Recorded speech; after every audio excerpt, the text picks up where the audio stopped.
Hey, it's Mike here, and today I want to do a brief video to a short Instagram video by celebrity trainer Jillian Michaels, where she, just basically says that veganism isn't healthy. She makes a ton of claims recommending to get B12 in animal products that don't actually have any B12, being very outdated in her thinking. She makes some unsubstantiated claims about iron. She kind of paints vegan diets as extreme, saying that you really need to get a B12 shot in order to get enough B12, and so on. She really created a bit of a mess, and I'm here to try and clean it up, so let's go. First, a quick announcement. I have made Mike the Vegan 2, a YouTube channel that is going to be for some more long-form material that I still want to get out there, and the first video on there is a doctor panel from my Discord server, which I created recently. You should definitely come. Everybody is welcome. In addition, I had a great wide-open conversation with Adam Woods, MD, talking about all sorts of things I don't talk about on this channel, like will I be on YouTube forever and stuff like that, so link that below. Definitely check out his new channel. Okay, so she starts off by making a bit of a disclaimer in preparation to nuke veganism.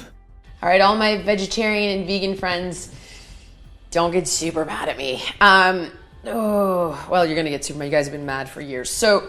Okay, maybe there's a reason all of these more plant-based people are kind of mad. Maybe it's something you've been saying. We will find out. But, when you're about to go on the attack, it's best practice to start with a flattering comment. I'm an animal lover, and I also acknowledge that being vegan is one of the best things we can do for the environment. So she said she's an animal lover. It's clear from the video that she is not a vegetarian or a vegan, so she does eat animals. So I would just ask you, do you normally eat the ones you love? Just had to say it. But I am really glad that she did concede that a vegan diet is great for the environment, because it is, and most people like to not say that unless they're eating a vegan diet. Anyway, so now for the bomb. But I cannot tell you that any of the research I have ever done with endocrinologists or even dermatologists, registered dietitians would suggest that being completely vegan is healthy. It's official, a vegan diet is not healthy. Well, let's break this down. She's talking about research, she's a trainer. I don't think that she's doing peer-reviewed research. This is more of casual research. But let's go through that list of people she mentions. Well, you have endocrinologists, people who study hormones. Well, one organ that makes a lot of hormones is the thyroid, and vegans tend to have better thyroid disease states than meat eaters, for example. They have lower hyper and hypothyroidism rates in the epidemiology peer-reviewed research. And in terms of men, vegan men have equivalent levels of free testosterone, higher levels of total testosterone, so there doesn't seem to be a problem there. On the other hand, dairy products have been shown clinically to raise your estrone, a type of estrogen, and lower your testosterone. Both sexes statistically significant, so yeah, not looking good there. Next we have dermatologists. I'm not sure why she mentioned them. I'm not aware of any research showing that vegans have worse skin outcomes, but a lot of skin conditions are driven by inflammation, and from this study, putting people on a vegan diet lowered their inflammation markers by 30%. So next, registered dietitians. Well, the Academy of Nutrition and Dietetics is the largest group of nutrition professionals in the world, and in their official position, they say that adequately planned vegan diets are suitable for all stages of life, that they are healthful. I don't think that she has done her research. I think it's more likely that she sort of knows some people with the same beliefs as her, maybe a dermatologist friend or something, and that's what came out of her mouth. And the reason for that, in particular as women, right, this is going to be a diet that's better for guys than it is for females. Better for guys. Well, it seems like in studies like Dr. Esselstyn's trial reversing advanced heart disease with a whole food vegan diet, men and women benefited equally. As a group, they had 100 times lower rates of heart attacks and strokes than those who went off the diet, off the program, and ate meat. I don't know. I could go on, but she's specifically talking about how women lose iron during their periods. Women lose iron. Guys don't. We lose iron, so it's very easy for us on a vegan diet to become anemic. Yep, a vegan woman just looks at kale and they immediately become anemic. Honestly, I think I've lost some iron throughout watching her video. I'm kidding. But from this pretty recent Swiss study, vegans did not have higher rates of iron deficiency than people that ate meat. In fact, their deficiency rates were ever so slightly lower. Better. And don't get me wrong, I'm not saying that no vegan woman will ever become anemic on a vegan diet. It's just all diets appear to have a risk of anemia. Except for maybe Frank Tufano's blood diet, where the main risk is actually losing your soul. Anyway, moving on. Later on, she does mention that combining vitamin C-rich plant foods with iron-rich plant foods increases the absorption of iron, which I think is great. Varied, and you gotta be working on food combination, because there are certain nutrients that will allow you to absorb more iron. So, for example, mixing vitamin C I'm really glad she included that, and also adding onions and garlic to whole grains when you cook them increases iron and zinc absorption as well. Side note, anyway. But she is painting heme iron from animal blood as the superior source of iron. Well, that is also one of the reasons the WHO deemed red and processed meat carcinogens. So on the topic of B12, it's very clear that she's trying to paint vegan diets as extreme. Now, you can get a vitamin B12 shot, and there are other things that you can do with your diet to supplement perfectly.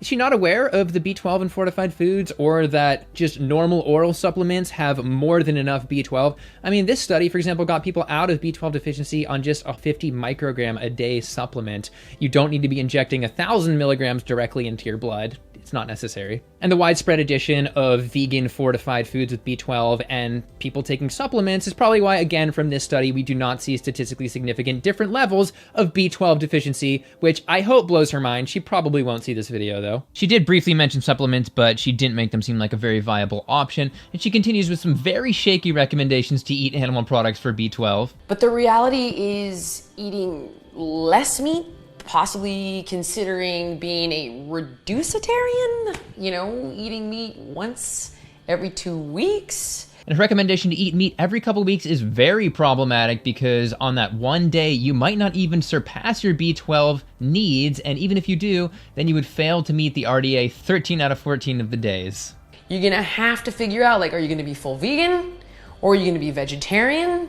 Which is something that I would also consider, because as a vegetarian, I had chickens. Those were the happiest freaking chickens on the planet. Those are some happy eggs from those chickens. I'd rather not double the length of the video here by going into this topic, but it's clear that breeding chickens to accelerate the reproductive system by 20 times has some major ethical implications, some sort of baked-in pain that they can have, and so forth. And I have many videos talking about this, and I will link one below where I talk about it specifically. Anyway. If you could maybe consider grass-fed whey protein. Is she serious? How is this a source of B12? Whey protein, grass-fed or not, is not an adequate source of B12. Companies generally don't list B12 on their label because it is inconsistent, and according to the USDA, a normal 30-gram serving would have just 0.1 micrograms, or 1/24th of the daily value of B12. And yes, based off the continuity of her video, she is still talking about sources of B12 here. And just in case she was sort of bouncing around, yes, you can get all of the essential amino acids in the amount that you need from plant foods.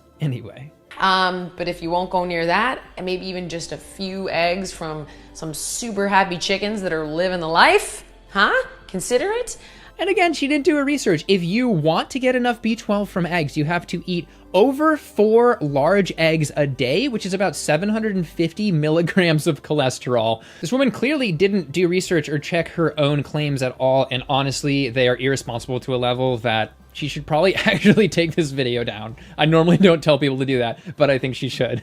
If still no, you want to think about maybe getting a vitamin B12 shot. But yeah, I don't think 750 milligrams a day of cholesterol is a good strategy to get enough B12. There are other sources like these, and yes, they are super easy. You can just spray a little squirt of B12 in your mouth. You can do things way easier, like bulk fortify your grains and never even think about it for months at a time. And I would go further and say, from a mathematical perspective, a vegan who is taking supplements regularly would have a lower risk of getting B12 deficiency than somebody that eats meat. Simply, they are taking more B12 in.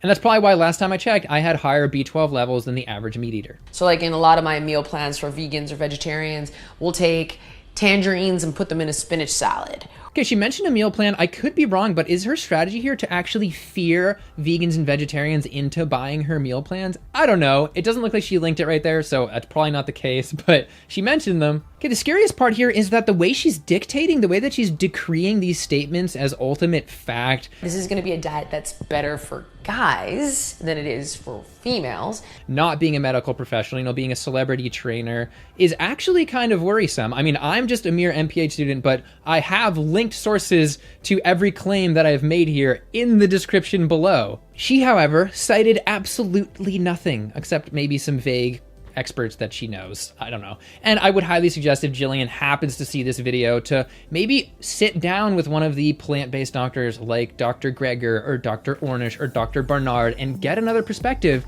and see that some of these myths you have are maybe just completely wrong. All right, that's it for today. Again, I will have everything linked below, my longer interview with Dr. Adam Woods and the Discord server and things like that. So thanks for watching. Feel free to like and subscribe. Let me know what you thought down below about her claims, and I'll see you in the next video.